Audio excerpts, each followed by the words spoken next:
Good afternoon and a warm welcome to you all. I am Nilesh and I represent the San Francisco chapter of the Institute of Chartered Accountants of India.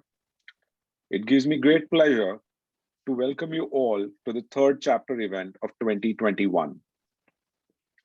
It's sizzling hot here in California, and I'm not just referring to the weather. The fundraising market too is heated up thanks to the crazy hot Spac deals. Today, we've put together a super panel of experts to help you all understand SPACs. For the uninitiated, SPACs refers to the special purpose acquisition companies. SPACs exist solely to acquire other companies. These are special vehicles like blank check companies who have dual purposes. One is to provide financing to private companies, at the same time to provide public market access to those promising but unlisted companies. And SPACs have done pretty well in the last year or so. Let's look at some of the numbers here. Prior to 2020, the total funds raised via the SPAC route was marginal, less than $15 to $20 billion.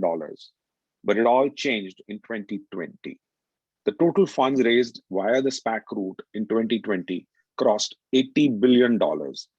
And the scorching pace of growth continued. It accelerated in 2021. By March of 2021, the total funds raised via the SPAC route had already crossed $80 billion, the same amount that the whole year of 2020, the activity that we saw in 2020. So, clearly SPACs have done phenomenally well.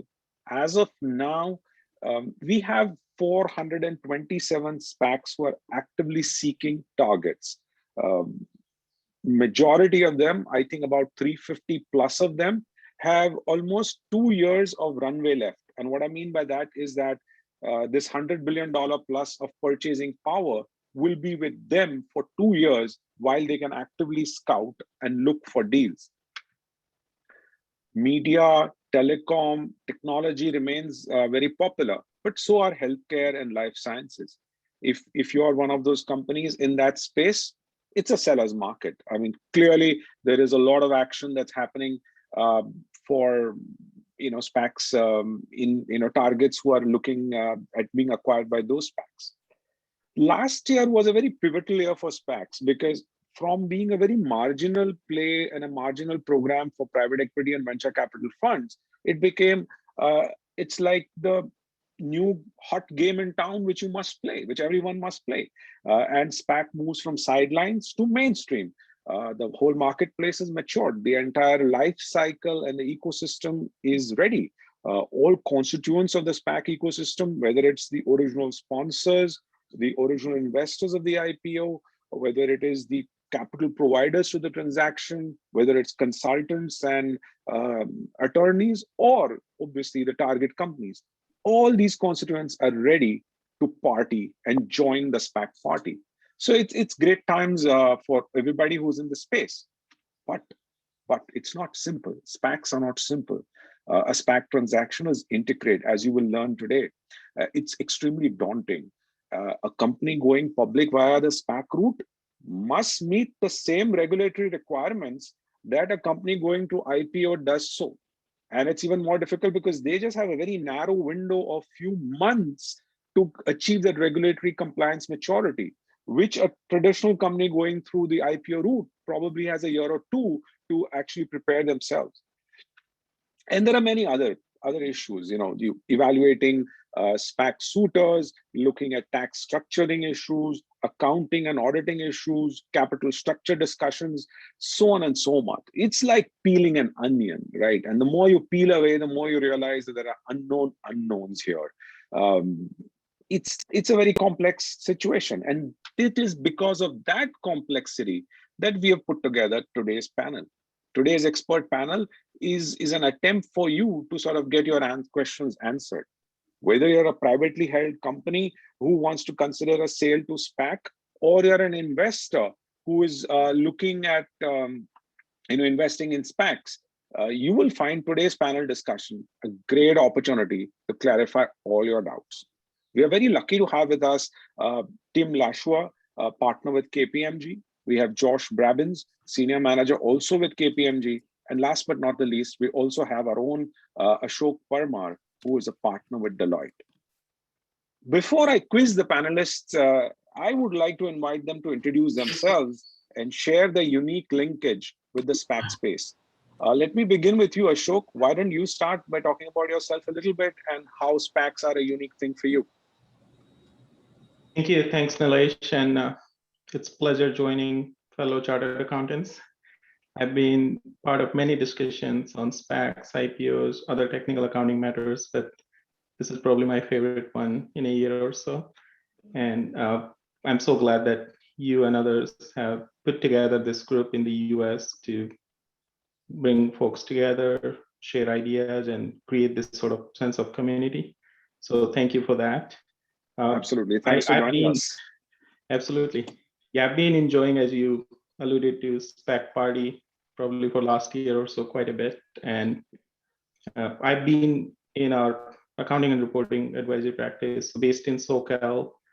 And prior to that, I was in our national office. So technical accounting, financial reporting has been sort of a journey and something that I enjoy and deliver. And I can't highlight enough what you alluded to in terms of the complexity.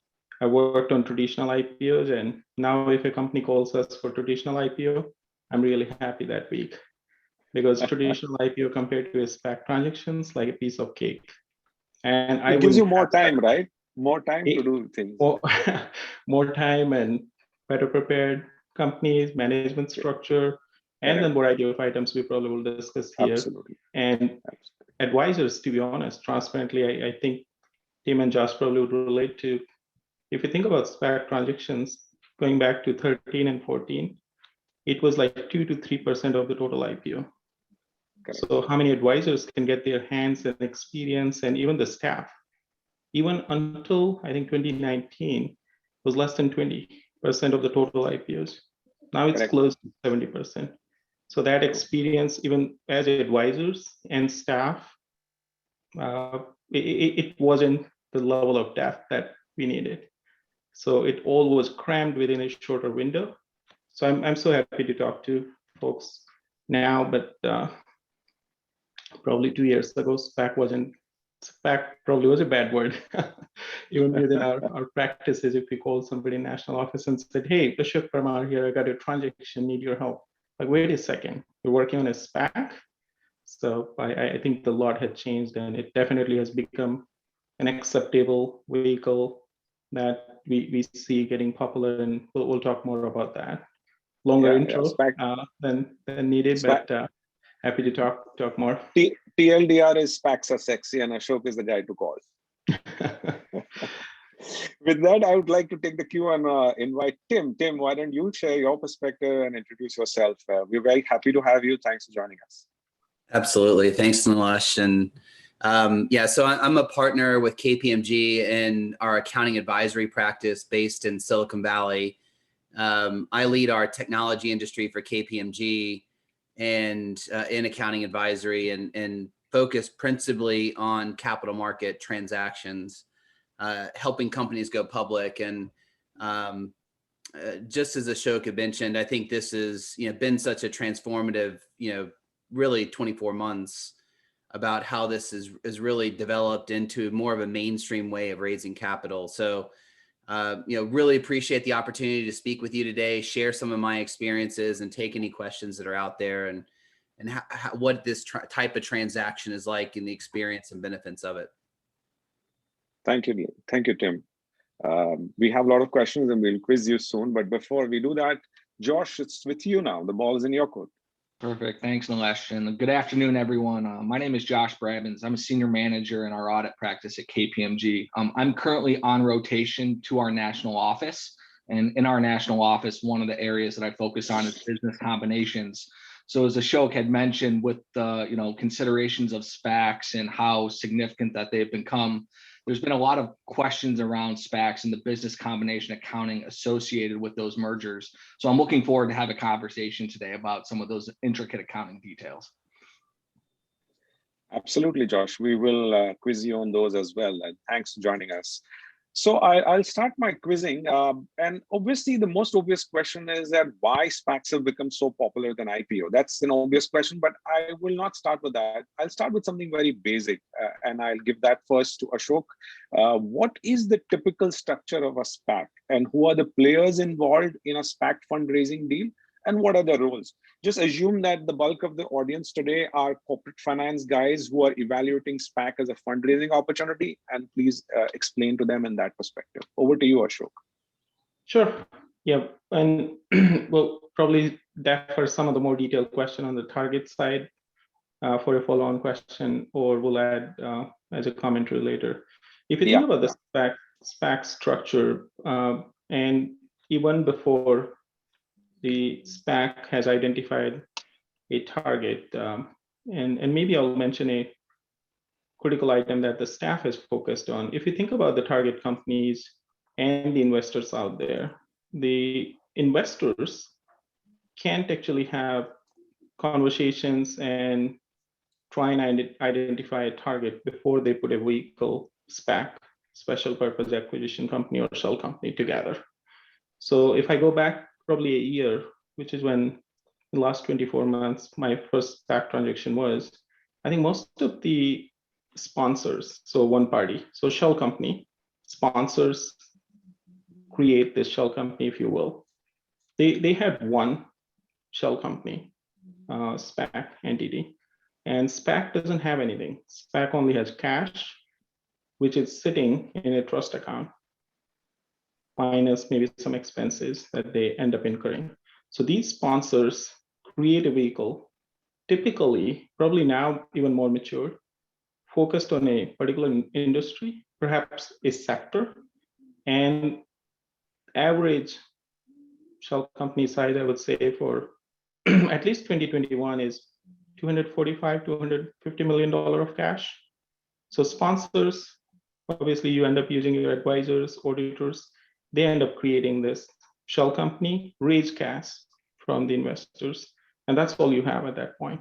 So even though technically it's an IPO at that point, they go through the S1 filing process.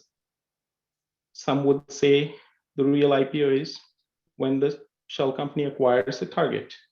Correct. And actually staff has commented that, but technically that's not the case.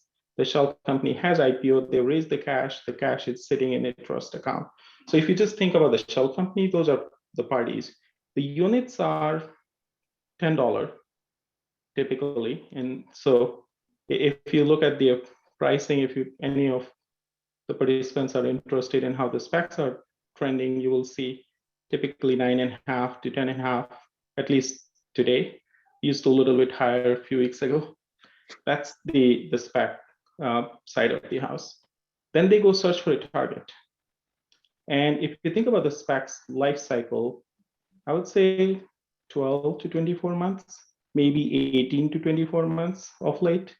And the 30 plus deals that have been consummated in 2021 was 10.5 months from initiation of the SPAC to complete merger. So that's sort of the average time, but they have up to 2 years. They obviously, the closer they get, it becomes a little bit more desperate situation for them to find targets, and the filing requirements for the target companies become a little bit higher. So I'll mention two other quick items, but not focus on target company as much. But the SPAC sponsors, SPAC advisors, call it SPAC, then goes ahead and finds a target.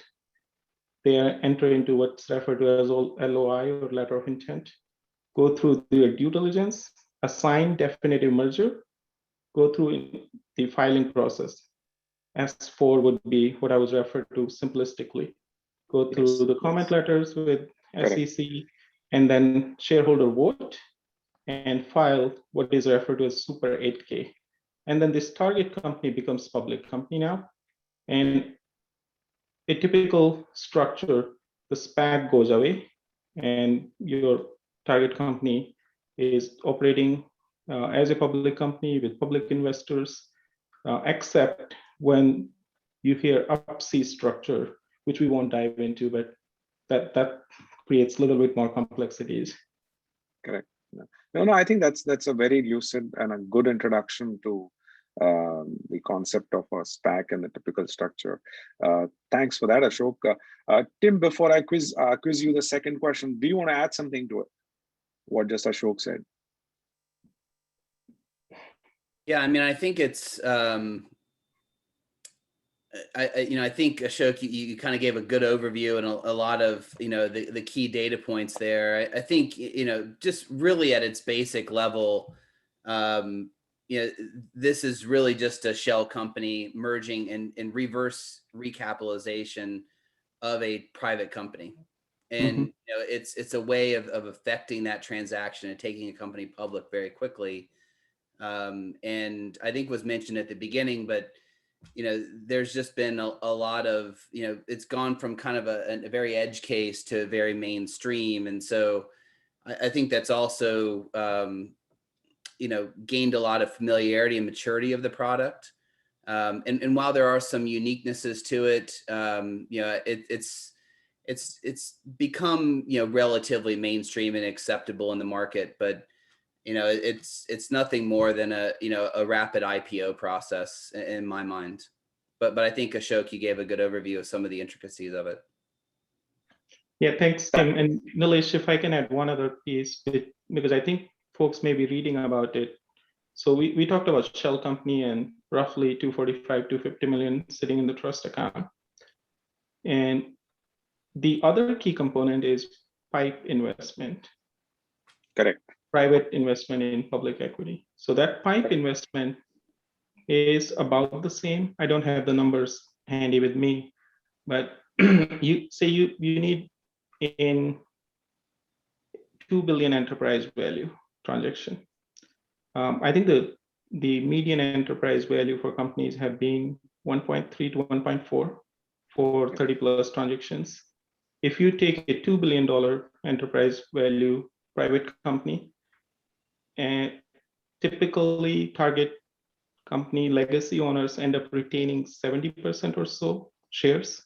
So you're only selling 30. So 600 million. 250 or 300 million comes from the shell company. Now you need 300 million more from PIPE investment. That becomes really critical. And that is where, when we talk about some of the accounting issues that came into play, the PIPE investment had gone dry at least for 4 to 5 weeks in, I would say, late May to a little bit early June. So PIPE is also a key player in this, and there are new evolving structures that I'm seeing on 2 of my transactions in the process. One of them is going public without PIPE that I have not seen before. Yeah, that's a new one. Yeah, PIPE would be a critical factor for folks to know if you are considering this transaction. Sure. Thanks, Ashok, for bringing in the concept of PIPE as well. I have a question from Prakash. It's a very basic question, and I'll ask that to you, Tim. But before that, I just want to tell all the audience that if you want to ask any question, please use the Q&A button to ask those questions and not the chat window. Your question might get lost in the chatter on the side. So please use the Q&A window. Prakash wants to know, when sponsors create SPAC with say $250 million, do they come up with their own cash through private investors, or even this $250 million is raised from public through the IPO? Tim, you want to take that? Sure, yeah. So when a SPAC transaction goes public, the sponsors, typically high net worth individuals, private equity, or venture funding, will come to the table, invest, $10 to $20 million of their own funds as seed capital into creating the legal entity, the SPAC itself. And when they go public, if we think of a $250 million typical size SPAC, they're selling shares in the SPAC where they raise the remaining, call it $240 million, that will be sitting in that trust account, a bank account that just earns interest essentially. And so when the SPAC goes public, they do raise the additional funds from pension funds, other investors, to raise the $240 million. Those investors would get shares in the SPAC, and they would typically get some warrants, because they're tying up their money for a period of 2 years as they look for an exit opportunity, a purchase of a private company. So then the SPAC has the $250 million. Those investors that come to the table will also get some additional kickers, if you will, which are typically in the form of a type of warrant. Thanks for explaining that. We have one more question from Nitesh, where he wants to know that does the target company need to be revenue generating? And I have a related question, and I want to convert Nitesh's question into something broader in terms of saying that what is the ideal type of an organization which should opt for SPAC? Like, what is an ideal sponsor? I mean, who is an ideal sponsor and who is an ideal target? So, that's open to all three of you, whoever wants to take that. Yeah, I'm happy to. If you want to go ahead, and I can chime in after. I think the way to maybe start this conversation is on the last question, Nilesh, you just brought up, is who is the ideal company, or why would somebody actually pursue a SPAC transaction? And, in our mind, in my mind, it's a company that would be public, is ready to be public in their own right. And they're looking for additional investment of capital to fuel their growth. And it comes down really to the equity story of that private company looking to go public to say whether they're ready. And that equity story may be, a very hot piece of the market. We've seen very interesting things from autonomous vehicles to, electric vehicle charging to anything to do with pets, some tech investments as well as life sciences, where the equity story there and the investor's appetite for that is very strong.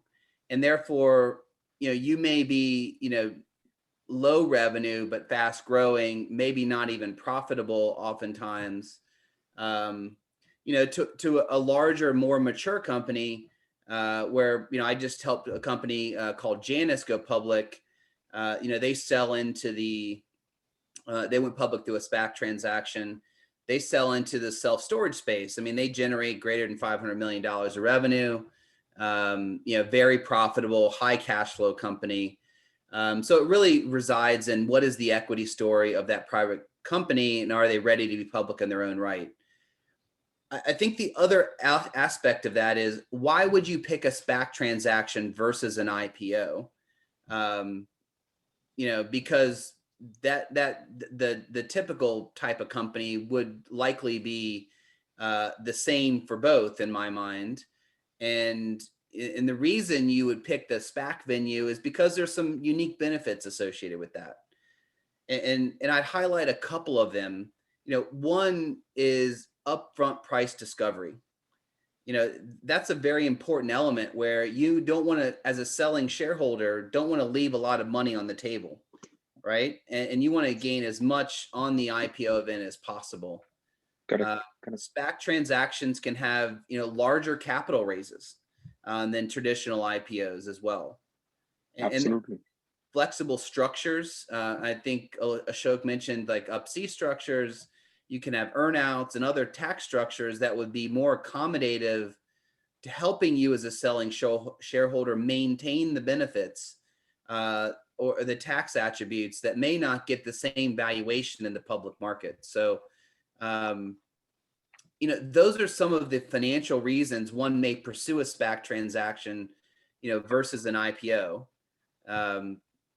The other reason is, entrepreneurs that are looking to go public want to focus on the R&D, the growth story of the business, do what drives the business forward, and less about how do they financially engineer a successful public company. And so partnering with those luminaries, the industry luminaries and other financial engineers that come with the sponsors in a SPAC that oftentimes join the board, just creates another governor and another accelerator essentially in the deal, and removes any entrepreneurs concern around that. And so then they have a greater partner that's heavily invested in their business to help them not only be successful at the product level, but also at the financial level as well. Yeah, I mean, it brings momentum. I totally understand your point there. So, thanks for that, Tim. Ashok, you want to add something to that? I think I was browsing some of the questions as Tim was articulating some of the key factors. And I think just the size, to Tim's point, I think there are tangible benefits that SPAC targets have. And one of the other benefits probably is its point of focus from the SEC staff currently, use of forecast. So in simplistic manner, and this is my view, SPAC transaction gives you probably benefits of both a traditional IPO and a private party sale. Like if you were to sell to a private equity. So the SPAC targets can actually use forecasts knowledge for a number of years and show the ramp up. And it's both pros and cons to that. There have been some forecasts for, I think somebody asked a question on, do you need to be revenue generating? And being in Los Angeles, we've seen and worked on a number of EV, electric vehicle companies, and some of them have done well. Some of them have used the forecasts probably a little bit aggressive, I would say, or timing wise at least, and those have gotten focus. You can think about names like Fisker, Canoe, and not from LA, but Lordstown Motor. That's another one from Midwest. So their forecast and some of the commentary, folks can look them up. So I think it's a tangible benefit. And other than probably price discovery comment that Tim mentioned, you know what the value of your company is going in. Correct. It's Absolutely. few billion. Whatever the share pricing is, typically 10 units. So you know that upfront. And then the ability to use forecast.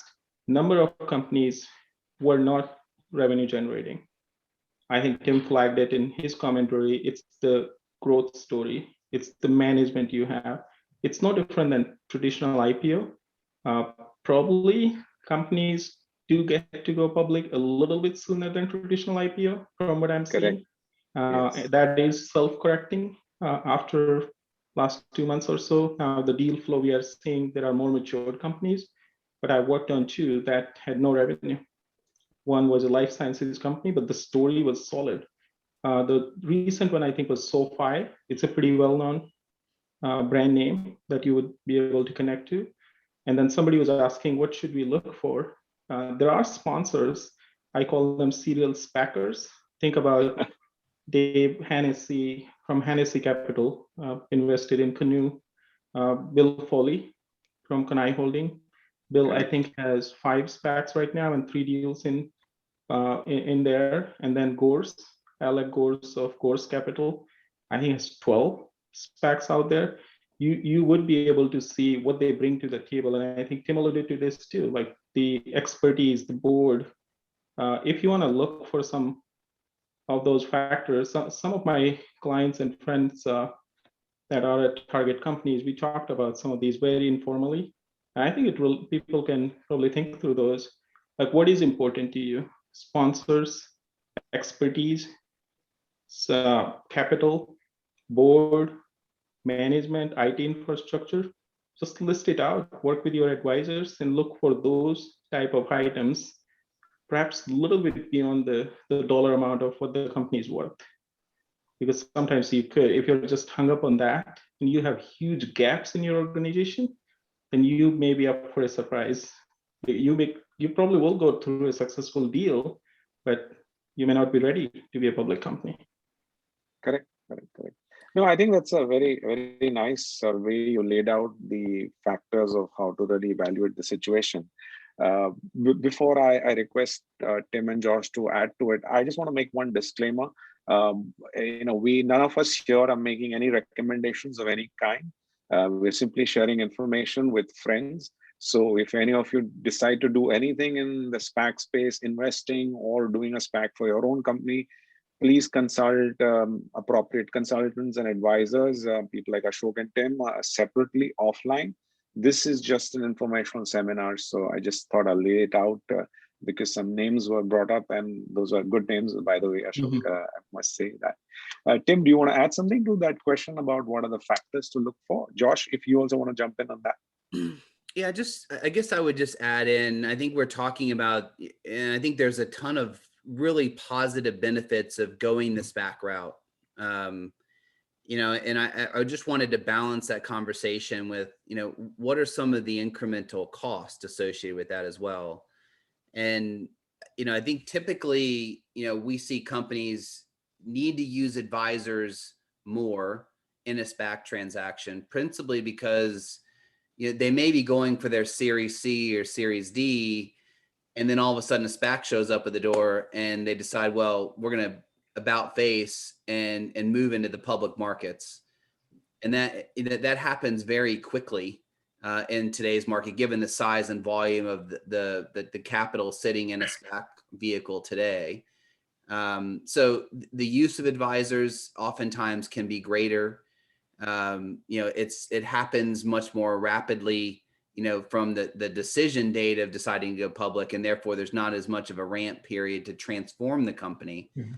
So you're oftentimes transforming it while you are public post de-SPAC. And then there's other elements to it as well, where, you know, the actual, you know, things like your just D&O insurance policies, oftentimes much more expensive in a SPAC transaction than a normal IPO.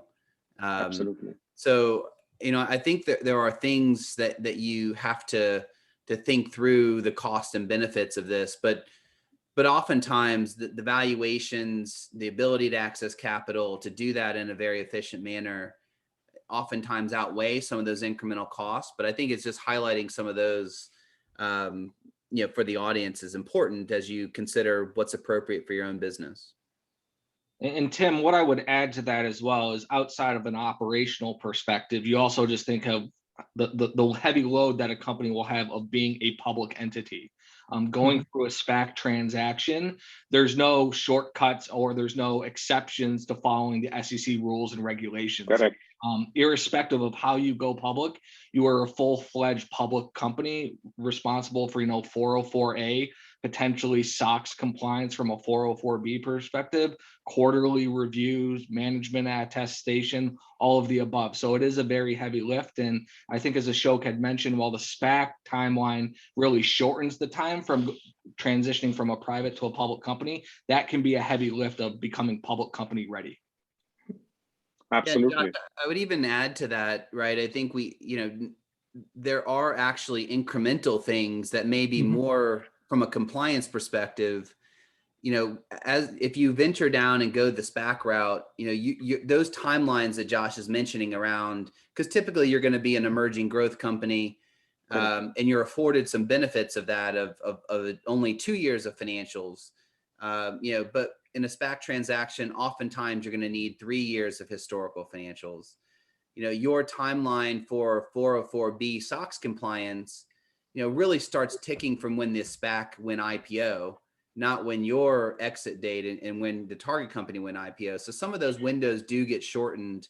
And so some of those reporting compliance efforts actually can increase, you know, with the SPAC, if you were just thinking all things being equal, a SPAC between that and an IPO, a traditional way IPO. True. You know, there's an interesting question from Avni here about, you know, how, you know, interesting that Ashok mentioned Lordstown by name, given they issued a going concern warning on cash just this month. How do you think it will impact the SPAC market perception of risk? So turning this question into slightly broader, you know, what can really go wrong? I mean, you know, in a SPAC deal, and what are the learnings from that? You know, any case studies that you may be aware of that, you know, these are the things that you must not do. Yeah, I think some of these public news and information could be helpful for folks to think through in advance and use that as a learning opportunity. I'm working with 2 companies that are trying to file their initial S4 right after July 4th. And I can see, if I compare contrast those transactions with transactions that I did a year ago, even the investment bankers, other advisors have gotten smarter and using the investor relation firms probably more prominently in the overall transaction to understand what are you committing to, like in overall forecasting. Are you being reasonable in terms of what you'd be able to achieve? And particularly some of these industries where you are either pre-revenue or you are showing a significant growth. Are you timing it appropriately, that if you were gonna commit to Q1 2022, is that reasonable? Because these investors and other, call it Wall Street, if you are trying to socialize, because these projections, the PIPE presentations that you go through and raise PIPE investment, they become public. Correct. So they are all filed out there, and there is an expectation that you have set. So as an executive management of target company, I think if I were in your shoes, I would be extremely careful and think about that pretty heavily. I don't know if that was the case like a year ago, because everyone was learning, is my personal view. I also think, each of us probably from the panel have mentioned it, being ready. Last week, I've gotten 2 phone calls from companies that went public. We didn't assist with the transaction, but now one of them particularly is trying to figure out how are they going to file their Q2, because maybe they weren't ready from the organization point of view. Some of the companies, and it's going to sound maybe a little bit like they went early, were on QuickBooks. So did you have the right infrastructure to go public? So I think thinking about the projections, thinking about your management, your talent, your processes and technology, being ready. And I think others can relate to this. Traditional IPO companies would be practicing to go public before. Like you would have your quarterly close, you would have your dry run for the investor presentations, and all of that is extremely important. And I'm seeing, I'm sure Tim and Josh as well, like target companies now are asking for more of gap assessment, like help us understand in advance before they're approached by Spac target. So I think you could do that if you are a target company executive and you're certain that you're going to go one route or other, it probably doesn't hurt to make sure you know where your gaps are. I'm not asking you to hire us or someone, but at least think about where your gaps are in terms of talent, processes, and technology in advance. Particularly technology solution knowledge can take a long time to remediate. Integrate. If you are in tangible product type situation. So I would say those areas would be good to think through. What would be the implications of some of the either that going concern, or if you look at the Spac filings, I don't have the percentage, but high percentage of them had a material weakness in their initial filing.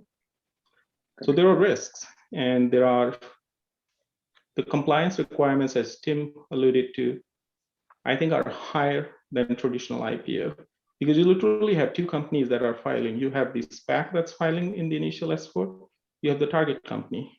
Absolutely. In traditional IPO, you don't have pro formas. You have pro formas here. The oral document, even being a technical accountant, I think it's a little bit more complex, the oral process. If you think about the initial org calls, which is the organization call after you get LOI right before that as a target company, has 50 to 60 people on that. So that means they're like twice the parties so the complexities are high, but at the same time, they're clearly upside. That's why they're popular. Correct. No, I think thanks for beautifully laying that out, Ashok, about the challenges. Tim, do you want to add to it? Maybe, share your perspective of something went wrong and learning from there. Yeah, I think I'm trying to think of, one of the things I would highlight probably is, and where I've seen companies really struggle is, you will enter into an LOI if you decide to go down the SPAC route.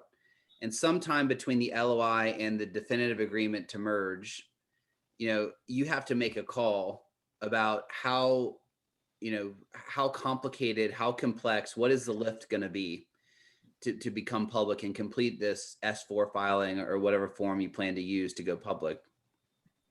Because this pipe that you raise in the markets, you'll have that pipe raised by the time you sign the definitive agreement. And there's a lot of commitments that you have to make to raise that pipe. So, during the period of signing the definitive agreement and when you actually de-SPAC, these aren't confidential filings either with the SEC. They're all public filings. You are trying to maintain that same interest throughout that window of, let's call it 4 to 5 months, where investors can redeem, throughout. And you can easily lose confidence to the extent that it takes a long period of time between the signing of the definitive agreement and when you file your initial S4. If that it gets extended or there's other issues or you have a protracted SEC comment process where you're debating the future business model, accounting models of your business publicly. And I've seen that play out, right? And so in order to get there, you have to be in lockstep with your audit firm where you can do PCAOB level audits of your company for the 2 to 3 years of historical financial statements required in a very short window of time. And I would say that is the largest challenge that every company going through the SPAC process faces because of the compressed window. You're also doing that in a period of time where you have gone through a capital raise with the pipe, getting the commitments there. You have shared future forecasts, which have revenue projections in them for the next 2 to 3 years. And you may not have fully adopted the ASC 606 standard, right? Or it may not be to public company standards. And so there could be some disparity between your forecasted revenue you've shared, your forecasted or adjusted EBITDA that's out there, and what your GAAP numbers would be that the SEC and an auditor would sign off on. And that disparity becomes very evident because you're filing in a public market. So I think that is where I see most companies struggle during the process. I think immediately post-close, we've seen a number of faults and challenges with, the first quarter filing, because not only do you have the first Q going out the door immediately afterwards, you have to have a certification process in place. You oftentimes are filing an S1 immediately after you go public to register all the shares that got issued during the de-SPAC process. So there's a very large volume of filings that are relatively detailed and complicated, and you may only have a small finance staff to do that. So those two things, I think, are the ones that I see companies constantly struggle and trip up with. And where is this going, right? I think it is another question I've seen kind of being popped up, and I'll maybe give a teaser there and we can explore that further. But there is a lot of capital chasing certain sectors through a SPAC transaction. Not all of them will be successful. Okay. Right. And you're dealing with companies that are, very early stage, maybe have great intellectual property, but, being able to report and gain and maintain stakeholder interest in your company is a very fine dance that you're doing. And having the right team in place, both at the senior level, CFO style, as well as at the more junior levels around technical accounting and reporting, et cetera. If that infrastructure is not in place and you lose investor confidence, it is near impossible to gain that back. And so I think that's the other area that companies are really struggling with as they have made a lot of commitments that now become legally binding and very public in nature. True. Thanks, Tim. Josh, you want to add something to it? Something which you've seen as didn't work out well and hence this could be a good learning for this? No, I think Tim and Ashok really highlighted the items. I think from an audit perspective, the biggest challenge that you see companies come through is being a private company and being a public company are two different beasts. And your accounting department to be a private company looks a lot different than the accounting department you would need from being a public business entity. And so from that perspective, just the flipping the switch from private to public is a huge lift. And normally out there, you will see a significant increase in the amount of accounting and finance professionals you'll need to support not only your daily operations, but just your SEC filing requirements. True. So I'll summarize all this for the audience is that, before you're approached by a SPAC, make sure that you placed your call to Ashok, Tim, or Josh. Keep yourself ready. And that's the simple answer to all those complicated situations. Get help much in advance, because one day once the SPAC shows up, it'll be too late for you to then start getting ready. So if SPAC is something which is on your horizon, start early, work with consultants and advisors, and make sure and think and behave so that like you're going to be a public company. So be prepared. I think that's the summary of it all, if I may dumb it down in some ways. Let me move on to the next aspect of the thing is that, who are the typical advisors to the deal? I mean, what role do investment bankers play? Who are the leading investment bankers? Who are the advisors? And who are the consultants? So who are the players whom we can reach out for help? Being ready is important, and we would try to, and the company would try to hire somebody in-house. But who are the players, the bankers, the advisors, the consultants? Can you guys talk a little bit about that? And if you can share some names, that would be great as well. Sure, maybe I'll just go with the roles. And Tim, given how many advisors are there, I'm sure I'm going to miss one. So feel free to add that. And the interesting and challenging part is each of these roles are double given the SPAC involvement. So I'm going to focus on the target company side, but you probably will have the same roles even from the SPAC side. But the target company executives, they probably don't need to worry about that, other than the fact that they would need to be in touch and work with them after, which can be quite a bit of work. I typically see companies start with investment bankers. They will have auditors in place. Hopefully some audits done, even if not PCOB level. To Tim's point, I agree, that's always probably the right term. Long pole in the tent is getting the audits done and getting 3 years of audits done. Like we're talking about the high growth young companies that are trying to go public, they may not even have records for 30 years. So I think planning for that, you want to make sure you have the right auditors in there already. But assuming that's the case, and you got some of your basic consultants like legal in place, then I see executives placing a call to the investment banker, helping them understand their numbers, some of the pipe type presentation in advance, and even help them think through an approach target company. Somebody like us, Tim or anyone from accounting advisory perspective, get those in there.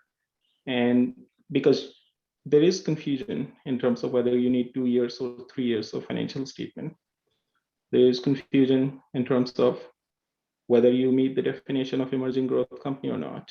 So there are, I would say, 4 or 5 unique areas that early on can have impact. Like if you got a bad advice and said you could run with 2 years, and that's what you prepared for, and now you're told you need 3 years, it could literally kill the deal. So getting those advisors in place to get some of that outline. And then one of the ones that typically gets missed is comp consultant. Because if you have stock options, other awards, those likely will get modified, or you want to make sure you're rewarding your executives in a manner that's consistent with market. So getting comp consultant, to be totally transparent, I didn't focus on that until probably 7 or 8 months ago. Making sure the companies have those in advance, and I think it could be not so good surprise. They can help you get those agreements, get that communication done, making sure your folks understand and start meaning the employees within the company that have options. Tim mentioned D&O, so you would have legal. Maybe they can help find somebody if you have, but you need a really solid SEC counsel. Would like to think we are the most important consultants you need, but you need all those pillars like your auditors, your SEC counsel, accounting advisor, and bankers. I think those probably end up being the key, but you do need the comp consultant, D&O, and some of those other areas. Tim, do you want to add to that? Yeah, I think that is the right mix. I guess maybe what I would add to that is more from a timing perspective. So, when I would say it's a little flipped with a SPAC versus a traditional IPO. In a SPAC transaction, because you're negotiating that definitive merger agreement upfront, you're negotiating the price upfront and the structure of the transaction, you have to have legal counsel involved, and they need to have a solid SEC counsel. So if they don't have one that have been through SPACs, I think that to me would be the first call I would make if I was exiting with my business. The second call I would make is probably, to tax advisors, because you're going to negotiate the value of your business up front, and if you don't fully understand and have transparency into all the tax benefits and how those will be monetized, because typically it's going to be some multiple to revenue or EBITDA that you value your business on. You would be leaving a lot on the table, because people typically don't value the tax attributes of your business, but there's real cash there, and you don't want to lose that if I was the selling shareholder. So I would have my tax advisors second. And then would third have, make sure my audit firm was in place. And I felt like they were an audit firm that could move fast and was reasonable and understood the public markets. So if you're venturing outside of the big four, beware and make sure you feel confident in your connection with the national office and the subject matter experts and the concurring review partner with your auditor, because they will look at things in a completely different light as you say this will go in a public filing.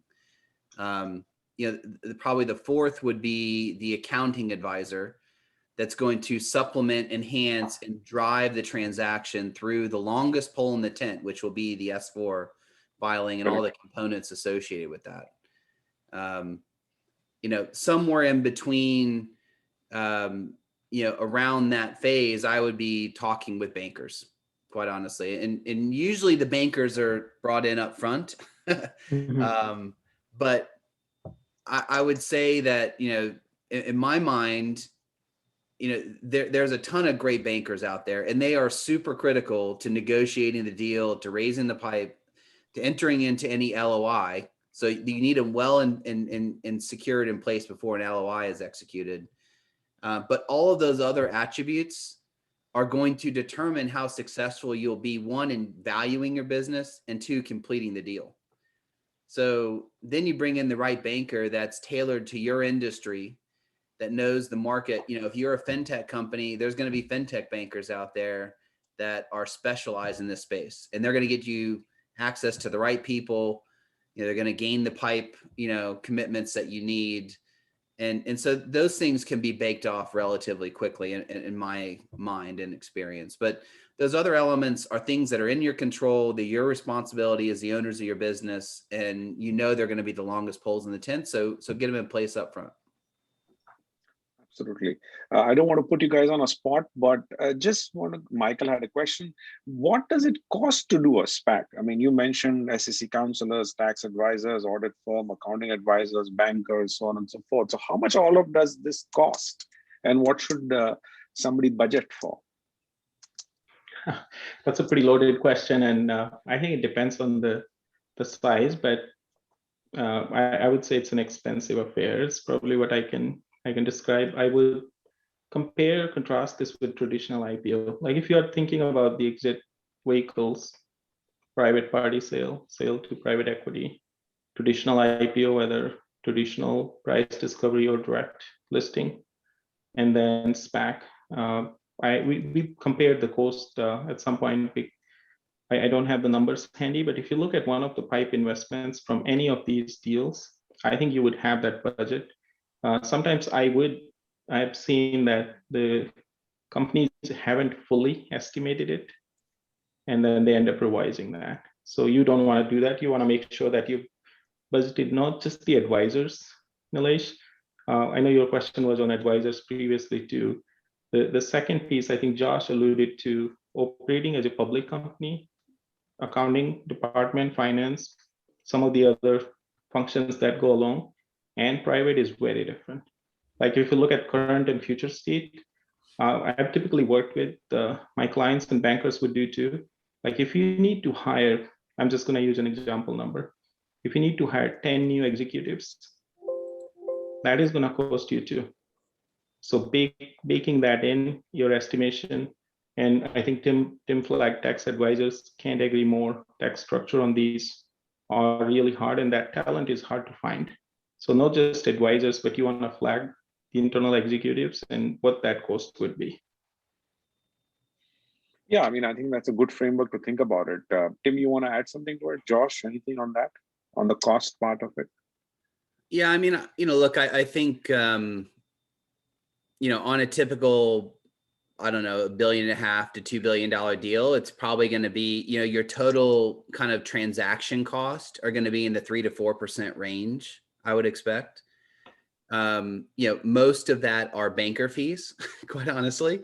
They live a lot bigger lifestyles, but, as far as the cost outside of banker fees, I typically would think if you kind of layer in D&O, legal, accounting, advisory, audit, you're probably looking in the $5 to $7 million range to go public. And you're probably looking at about the same incremental to be public every year. So that's not a bad range to use, but it can vary dramatically, right? Depending on the complexity, size of your business, the complexity of the deal, how much you can do internally, how much time you have, and how prepared you are up front versus how much you need to leverage advisors during the deal. But, if you're thinking, okay, I'm going to pay $5 to $7 million, I'm going to raise, 3 to 4 or $500 million, at a very nice, generous valuation that is out there in the market, people are typically saying it's the right thing to do. I can't screw this up. And I don't, I'm not going to go with some boutique advisor that, maybe they're 20% less in fees. I want to go with somebody that knows what to do and they've done this before, and they're seeking those people out, whether they're tax advisors, whether they're the right D&O people, whether they're the right attorneys, the accountants, whoever that may be, because this is a incredibly dynamic process that typically the executives at the private company that are usually the most in the know, their time becomes vanishes essentially once the definitive agreement is signed, because they're constantly managing all the stakeholders and everything else, and they don't have the bandwidth internally within the organization, because they didn't need to in the past, to really do all the things that need to be done to become public. So that's typically what I've seen. Makes sense. You mentioned investment bankers and their role. There's an interesting question which has come in from, I think, Prakash.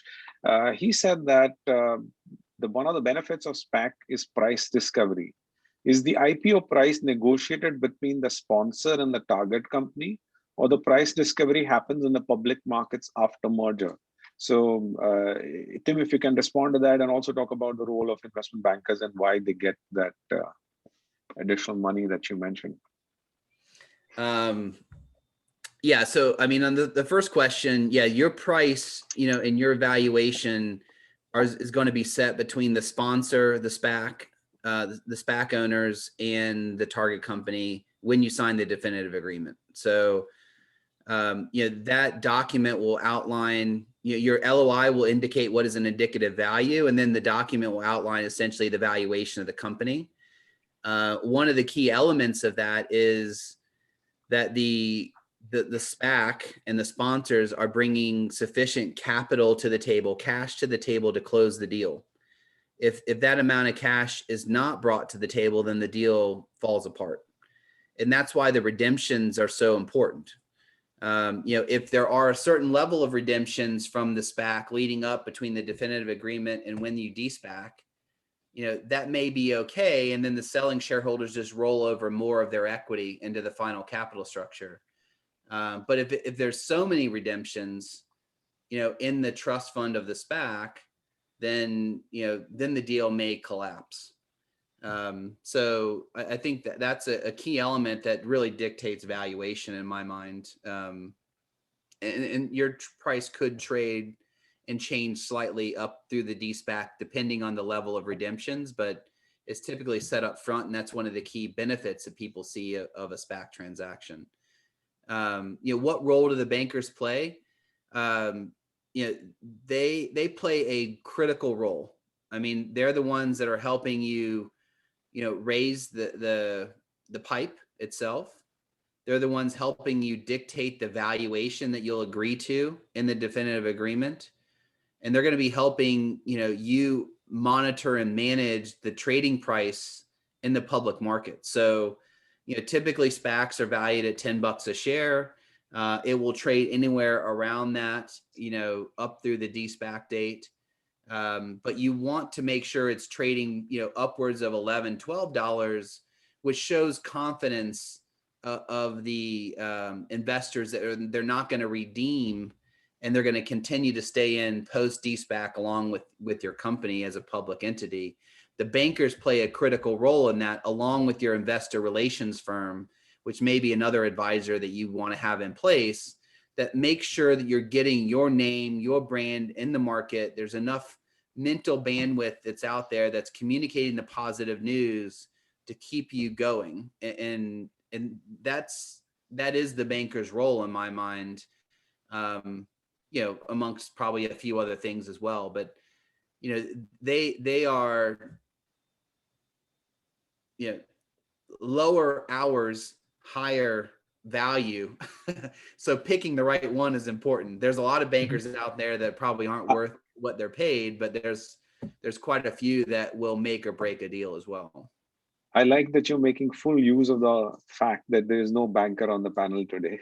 Yeah, believe me, I'd probably be saying something slightly less harsh. But no, look, I think they're obviously, have a critical role to play. Ashok and Josh, anything you want to add on that? On the price discovery stroke banker roles? I think the price discovery, and I think each of us probably have mentioned that that's one of the key benefits compared to traditional IPO. Absolutely. Other than probably, in my view, at least, if I think about the two big picture items, somewhat related is the forecast. And there are probably other elements going quicker a little bit. The price discovery, if you think about at least until now, and maybe I would say until end of April, the multiples that the transactions have been getting, and I think someone from our participants commented around there being plenty of capital out there in the market waiting to be invested. I'm not a capital markets guy or banker who can sort of estimate or predict what's going to happen, but clearly that's driving. And there are over 400 SPACs, as you alluded to, Nilesh. So simple demand and supply, I think we can relate and understand. I'll mention one particular deal that was a pleasant surprise. I wasn't involved firsthand. A company called Iron Source. Anyone who's probably interested should look up and read about that. They've been very vocal in journal and elsewhere that they were locked in going traditional IPO. And the SPAC deal sort of fell in their lap. And if I'm not mistaken, that company, the overall deal size was about 11 billion. And it was 37 multiples. Wow. And so some of those multiples, if you compare contrast, we as a firm looked at for one of the presentations and compared it with some of the other pricing mechanisms or vehicles. That obviously, if you are a legacy owner, entrepreneur, that would be pretty attractive to you. So that price discovery and being able to negotiate that, being able to share your ideas upfront in less public environment. I say less public because it is going to become public when you end up filing. I think that, in my view, is a key benefit. Absolutely. Thanks. Josh, you want to add anything to that? No, I think Tim and Ashok really covered it all. Super. So I know we have almost reached the 1 hour mark, and if you guys are okay, we can extend this by about 10-15 minutes because there are many more questions still that remain unanswered on the Q&A window. So if you guys are okay, can I continue for 15 more minutes? Sure. Yeah, great. Thank you. So let me switch gears a bit and talk. We spoke a lot about the target company and how to get the target company ready. There are some questions also from the Spac perspective. Like Jinesh Sheth has an interesting question where he says that, to my limited understanding, the popularity of Spac can partially be attributed to excess liquidity. Well, if that's true, what in your opinion could be the impact of Fed tapering and subsequent hardening of rates on Spac transactions and valuations? So this is from the Spac perspective. Anyone of you can take that. I think that's a investment banker rate question to Tim's point, but I from even as an accounting advisor and what we've been involved, I agree with the statement that the capital, the rates being low, and the number of SPACs obviously attached to them comes the capital. Are there enough good targets in certain industries? I saw that was another common question from someone. One of the transactions that is in the process that I was working with, they had so much interest from SPACs that it was unbelievable. They had over 5 LOIs within a week. They started having those discussions. So obviously that sort of demand supply, particular industries, I would say more subscription type model. So my focus is technology industry. So I see more subscription, ad tech, advertisement tech platforms, which is what Iron Source was too. Being in SoCal, their multiples, the interest there has been phenomenal.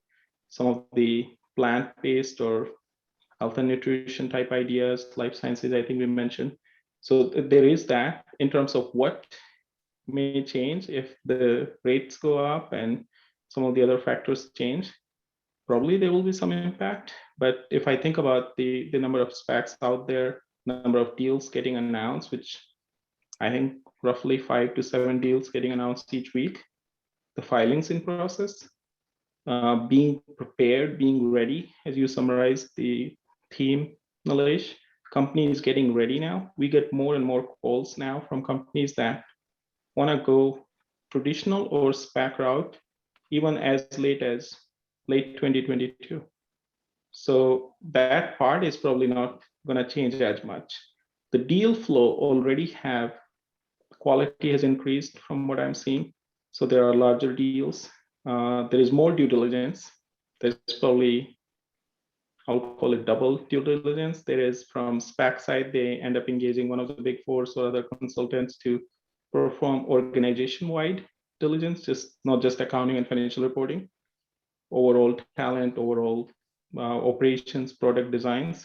And then the larger target companies are asking folks like us or others to come in and do our own due diligence for gap assessment, so they can present to that. So I think the deal flow there'll be some corrections, probably not the right word, but there will be some changes from that perspective. And smaller companies may want to wait a little bit longer if that's the case. But interest rates is an interesting angle. So I'm curious to see how that's going to play out. Hard to predict.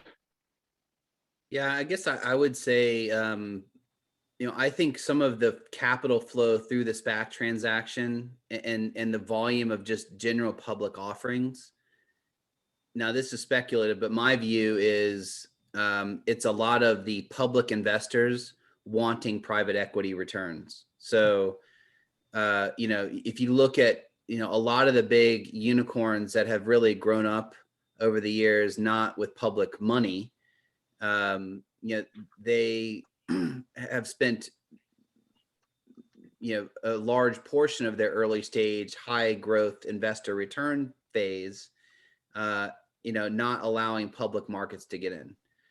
And I think this SPAC vehicle is one way for public investors to gain some of that action of high growth returns. And so you've seen a capital flow kind of shift in that direction. And I think, that to me is driven principally on, confidence in the equity markets. I think, it's based on the capital that's out there. So while everything can be tied somewhat to interest rates, I think that is not the driver of this, and really the boom that's going on it's a great vehicle that has benefited a lot of people at a time when there's higher demand for it. Now, I think there's absolutely it is going to revert towards a mean. The SEC has cracked down.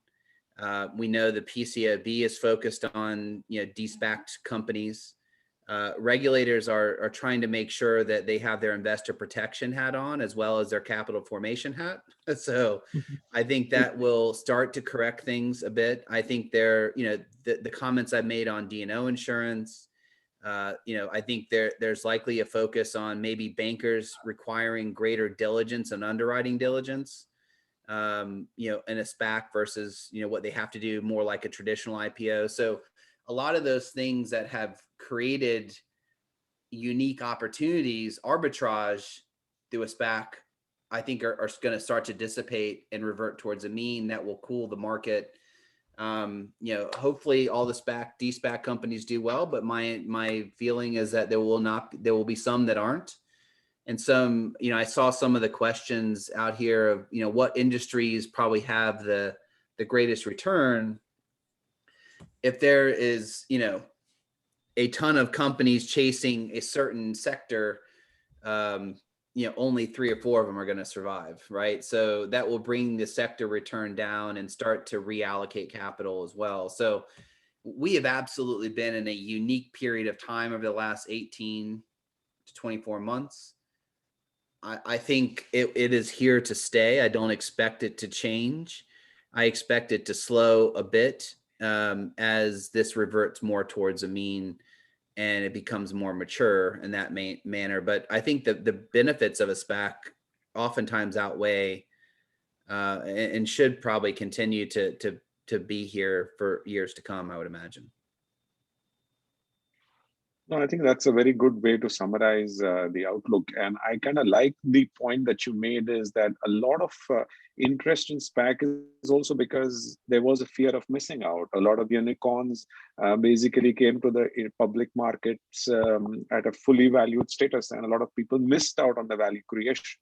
And SPACs is a route for them to sort of, have some of those companies' value creation may be more democratically shared, if I may use that word, instead of it just being a closed network of, the PE, VC funds enjoying all the value creation, and then the public markets finding that they really didn't manage to share the entire growth. So yeah, to that extent, I buy the point that it's getting people to join the party a little bit early if it was something which could be done.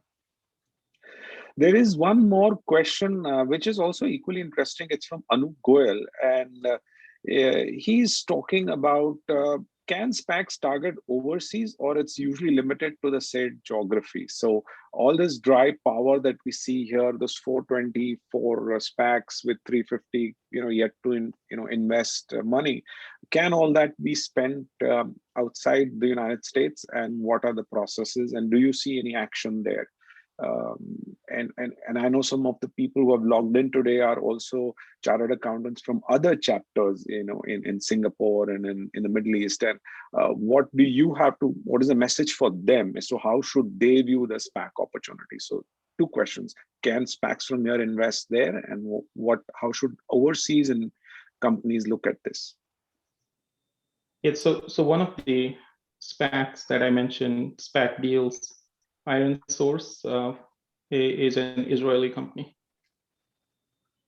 And Okay. there is another one from Hong Kong, one of the sizable deals of the year. So that probably answers the question that yes, SPACs are looking at international targets. There's one that I'm working on personally from Europe, and so they can. There is probably a little bit more focus even from the regulators in terms of the overseas deals. The executive should also be thinking about the requirements being different in how you will be filing.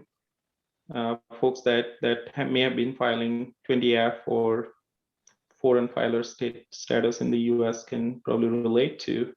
But if the company is going to end up becoming a US public company afterwards, then there are areas to consider, like the GAAP that you would be using, local GAAP, IFRS versus US GAAP, auditing standards.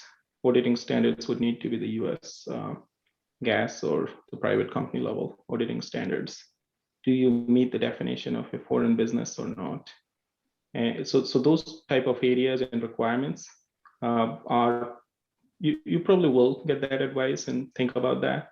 What you may not be able to think through early on, and some of these foreign businesses going public via SPAC vehicle may feel the rigor of the auditing under PCAOB standards, internal control requirements, and just the operating of the accounting, finance, legal structure departments in the US is a little bit different, having grown and being a chartered accountants from New Delhi and served European companies and local companies there and now here. I think some of that transition, it's intangible. It's that you want to be prepared for if that's the route you're exploring. So yes, it can be done, it's being done, but there are areas you should be thinking about.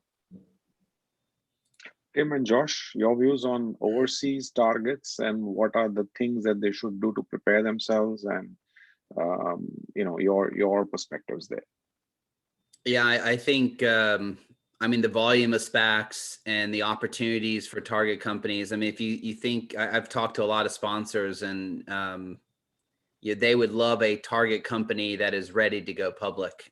So their search is taking them overseas. And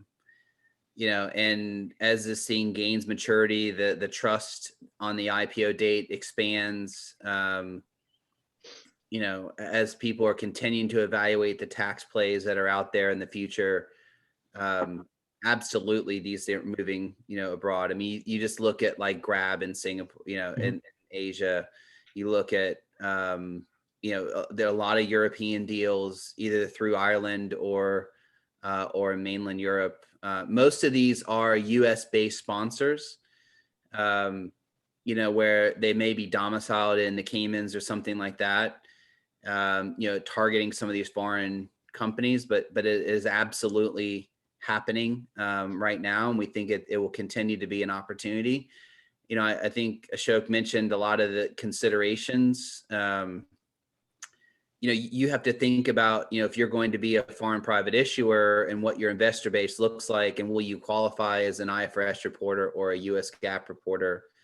What is, again, I think looking at your equity story, which is going to drive the value of the business, and tailoring your reporting to align with that. So, whatever those adjustments to EBITDA are, if there's differences between IFRS and US GAAP, if they relate to KPIs that drive your equity story, then make sure your investor base is aligned to that, and maybe that may drive that you want to convert to US GAAP, even though you have IFRS as an option, or, you may want to think about what tax structure is permissible in the eyes of a public investor, and those type of things. So, I mean, the answer is yes, this is going international from maybe an outbound investment thesis. But there are unique things, that you'd have to think about that I think is going to have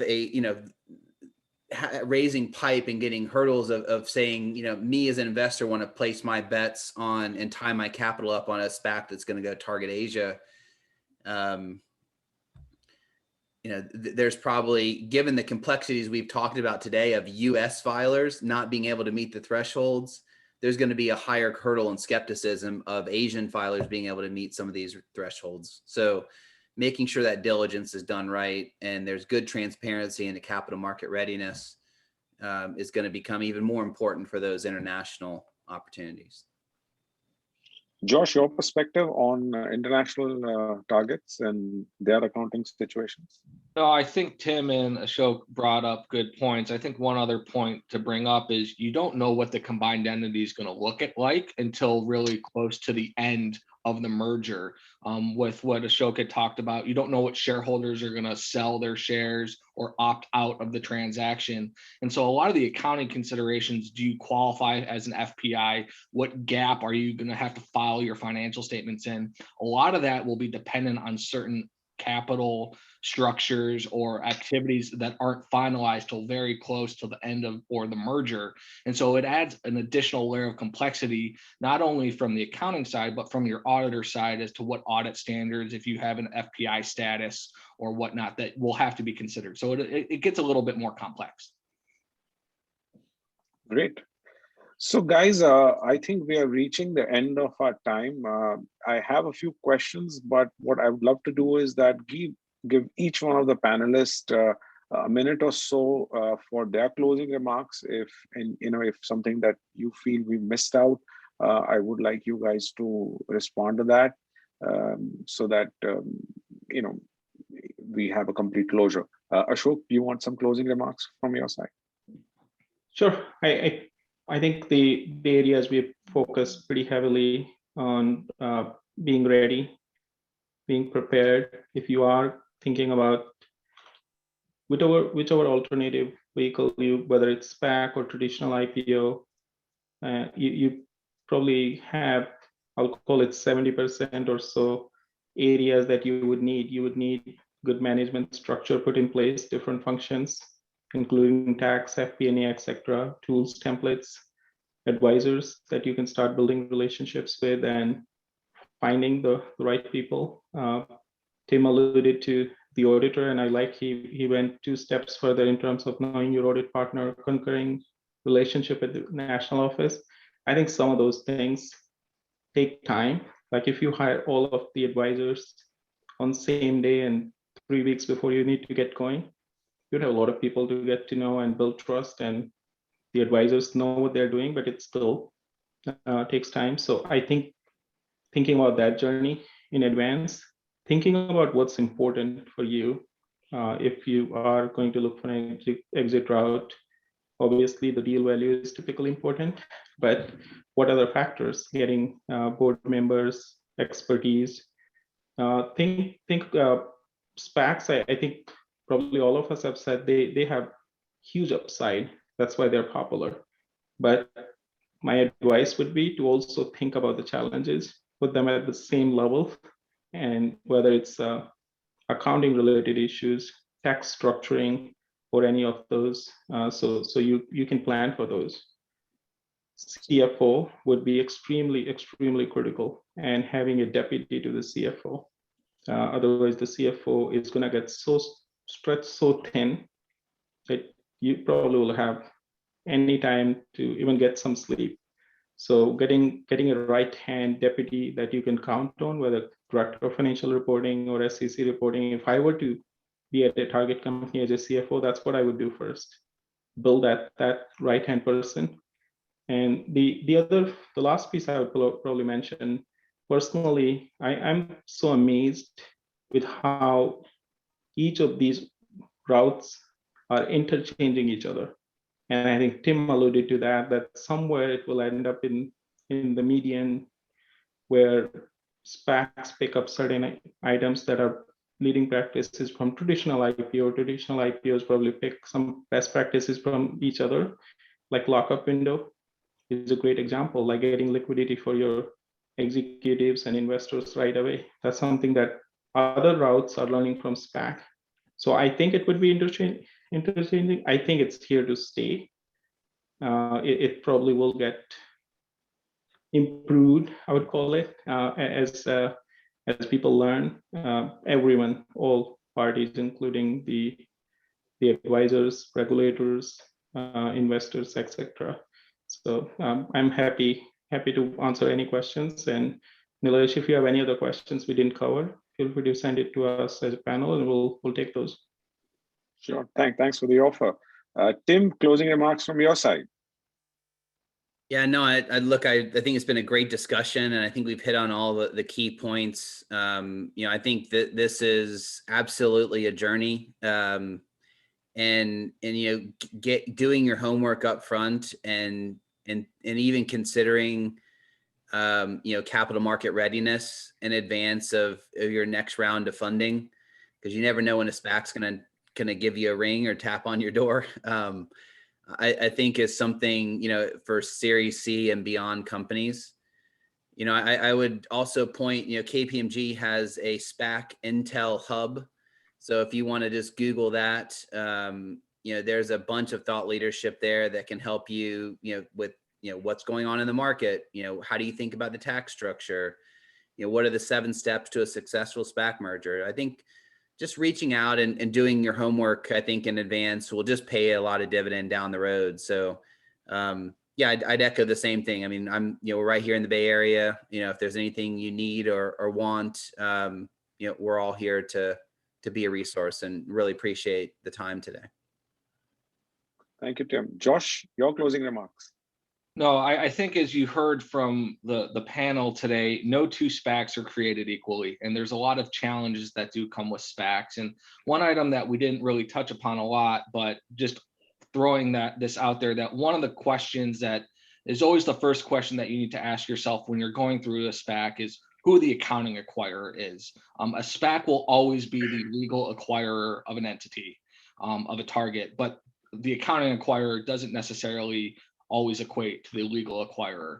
And getting the accounting acquirer wrong in a SPAC transaction has downstream impacts, because dependent on the accounting acquirer, the accounting basis of the merged entity changes. I think Tim brought it up that typically, and I'll say typically, you'll see that SPAC transactions are usually reverse recapitalizations of the equity structure. But at times, SPACs can be the accounting acquirer of a target. And that presents its own unique challenges, because then you would be into a fair value of the assets and liabilities of the target company.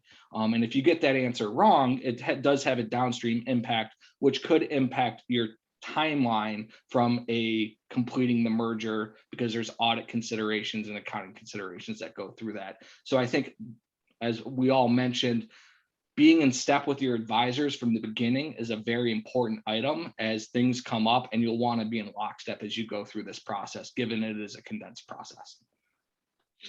Well, thank you, Josh. I think that was a very incisive point to understand that minor difference, but that's minor in terms of the nomenclature, but it ends up becoming extremely critical at the end of the whole transaction. So thank you so much, Ashok, Tim, and Josh, for your time.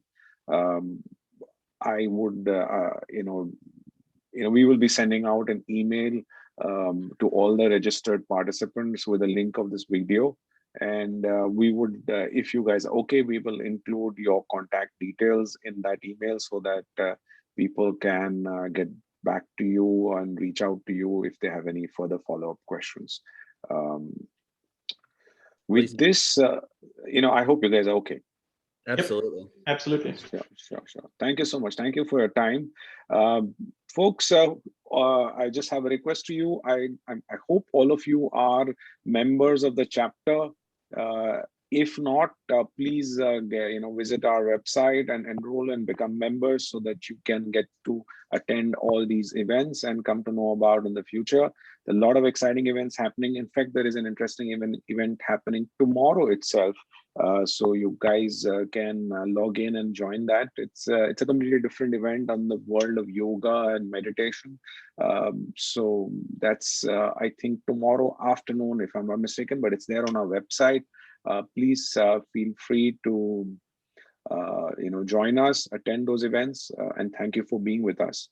Before we end, let me thank the entire management team of the San Francisco chapter for making this event happen. And it would be wrong if I did not mention the sponsors of the chapter. We have Eisner Amper, Anand Bhavan, Sanjeev Gupta CPA, Chug, AppWrap, Bhatia and Company, Harshwal and Company, Right Comply, and Right Co. These sponsors have supported the chapter with their strength, and we are thankful to them. With this, I'll close today's session. Thank you all. I hope you have a great weekend and stay healthy, stay safe. Bye for now. Bye. Thank you. Thank you. Bye. Thank you.